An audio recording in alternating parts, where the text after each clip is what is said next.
Friday, November 22nd, 1963. In this picture, you see John F. Kennedy. The 35th American president. He is in Dallas with his wife, Jacqueline Kennedy, for a political trip. Just moments before he was assassinated.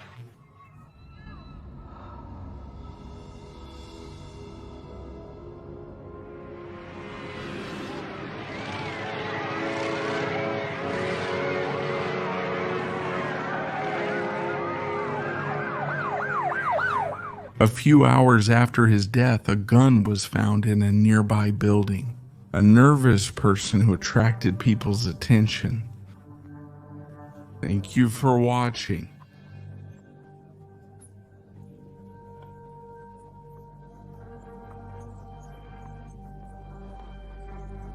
The subtitle was on MK, and soon after, he was arrested as the person who killed President Kennedy. In some of the photos among Oswald's belongings, he was seen posing with the weapon used in President Kennedy's murder. But there were some oddities. Some things didn't seem to match up.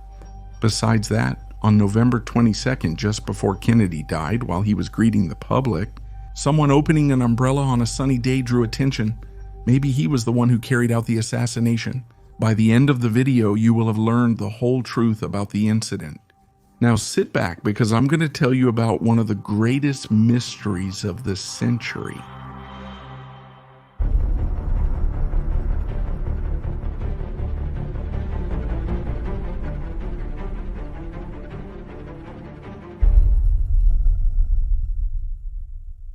After the assassination, many officials assigned by the government begin to gather evidence about how President Kennedy was killed. After a 10-month period, they conclude that Oswald killed the president on his own.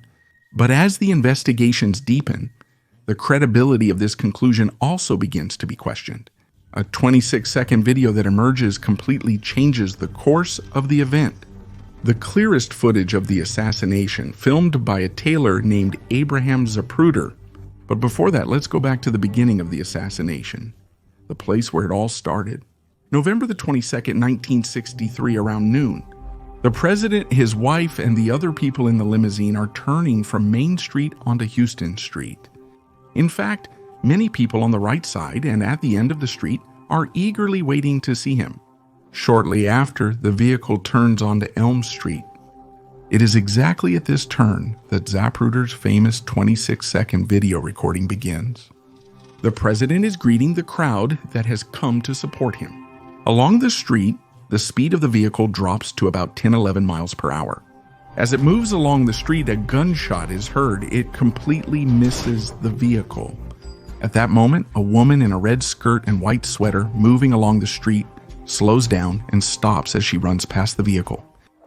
She is aware that a gunshot has been fired.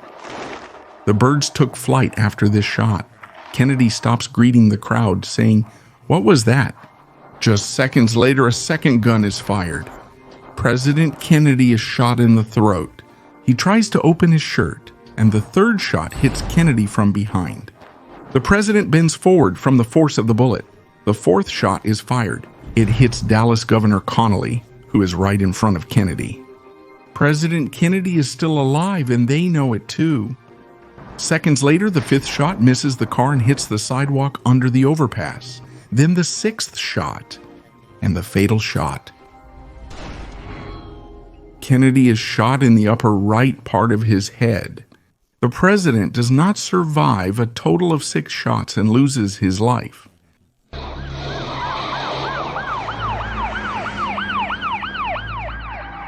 The president has been shot, I repeat, the president has been shot. It's complete chaos as everyone runs toward the car. The president's current condition is uncertain. While an investigation into his death was underway, within 2 hours at Daley Plaza, which at that time was an office building with a very good view of the road, here, the 6th, a rifle was found on the 6th floor. During the police investigation, someone whom bystanders said was acting suspiciously was caught hiding in a movie theater. Former Pentagon employee Lee Harvey Oswald. In the following days, the government would announce that the killer was Oswald and that he committed this murder alone. What was interesting was that Oswald was killed exactly on the day he was supposed to make a statement, just 1 day after Kennedy's death. Someone shot him with a gun as he was being taken through a public place. All of Oswald's belongings were searched. Among his belongings, there was a photo taken in the backyard. What made this photo important was the rifle he was holding. It's the same as the rifle found on the 6th floor of the plaza on the day Kennedy was killed. An Italian-made Mannlicher Carcano sniper rifle. Everything was clear. The killer was obvious. The whole world made headlines about it. Maybe sharing this picture with the world would be the beginning of something. Some people who looked carefully at the picture noticed the binocular setup in the photo published by Life magazine, realized that it wasn't present in the other pictures. The people involved explained that they made some retouches before the picture was published and that they accidentally altered the appearance of the rifle. However, people who were already suspicious of the events now thought that something fishy was going on. From this point on, the picture began to be examined more closely. The shadow in the photograph looked strange. The shadow extending to its right and behind it was impossible to form because the shadow that fell on Oswald's nose was pointing completely downward. So the sun must have been directly overhead. In other words, the shadow looked completely fake. Most people had started to believe in this theory. Another suspicious part was the size of the gun. When compared to the original Carcano rifle, the one in the picture appeared to be smaller in size. In the 10-year period after 1963, forensic experts began conducting experiments to test the authenticity of the photograph. Close-up exams are done, light balance is checked, the image is analyzed for editing signs. The alignment of Oswald's facial features is examined. Checks are performed under backlighting. But in no way can any tampering with the photo be found. Everything appears to be original. But then, how could there be inconsistencies in the shadow? Many experiments were conducted on this subject before 1967. But in 1967, a photo was taken of someone posing identically at the same location and time. The shadow had fallen on the right rear side, just like in the original. And when you look at his face, the shadow under his nose was exactly like it was on Oswald. The rifle appeared smaller than the original, but this was subject to change based on the shooting angle and how it was held. Apart from this, there were also different photos of Oswald taken at the same place. Thus, it was confirmed that Oswald was involved in the assassination of President Kennedy. However, the idea that he committed the murder alone would change when the videotapes were examined. There was someone who stood out during the examination. Someone who opened an umbrella even though it was a sunny day in Dallas and he was wearing a hat. He was standing right next to the path the president was passing. Later, he would be called the Umbrella Man. Conspiracy theorists argued that Oswald was not alone, and that one of the people who shot the president was this Umbrella Man, who was thought to be a secret agent. According to their claims, a gun mechanism placed inside the umbrella was used to fire, and maybe one of these shots hit the president. Because the Umbrella Man was right at the beginning of the road, positioned at a direct angle to the vehicle. It is known that secret services have made many weapons disguised as everyday objects. It was thought that this was one of them, but it was almost impossible for him to aim and shoot with it. Maybe from a close distance, but the president was inside a vehicle and at a far distance.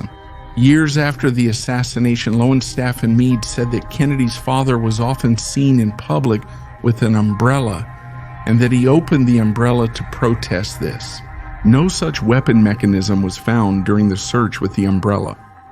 Many people thought that Kennedy was killed that day by Oswald alone, who was on the 6th floor of the Daley Plaza. But there is very clear evidence that this was not the case. The first of these is related to the moment when the president was moving along Houston Street. In fact, right at this point, Oswald had all the conditions necessary to shoot the president, because the vehicle was moving straight ahead, right in his line of sight. But he was patient to shoot him, because they wanted to put the president in a crossfire. The whole plan was made accordingly. When President turned onto Elm Street, the plan was set in motion. Besides Oswald, a second shooter was positioned right behind the fence.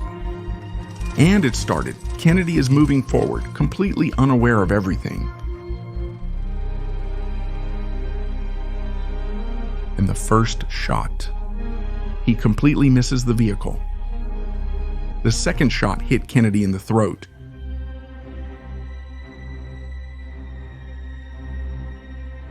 The third shot hit his back, and the fourth and fifth shots missed. The biggest evidence proving there was a second shooter is related to the moment of Kennedy's death. I can't show this disturbing footage, but you can find and watch it. When Kennedy is shot, his head moves back and to the left. Back and to the left. Whoever killed him didn't shoot from the Daley Plaza. Many people who witnessed the event that day said they saw the bullet exit from the back of the president's head. To sum up, the fact that Kennedy wasn't shot when he was an easy target on Houston Street, but was shot when he got to Elm Street, shows that they waited to catch him in a crossfire. Besides this, when the fatal last shot was fired, President Kennedy's head moving backward proved that he was shot from the front. The mystery continued even in the autopsy reports after his death, because the autopsy was performed under military supervision, and clear information about what happened to the skull was never obtained. In my opinion, Oswald was a puppet who was deceived by someone, and I strongly believe that he did not carry out the assassination alone. So why was President Kennedy killed? Did the deep state want to eliminate the president because they couldn't make him do what they wanted? Why didn't the people who were supposed to protect him take security measures in the buildings? If this video gets a lot of likes, we will focus on this mystery in a new content. I'm Nigma. See you soon.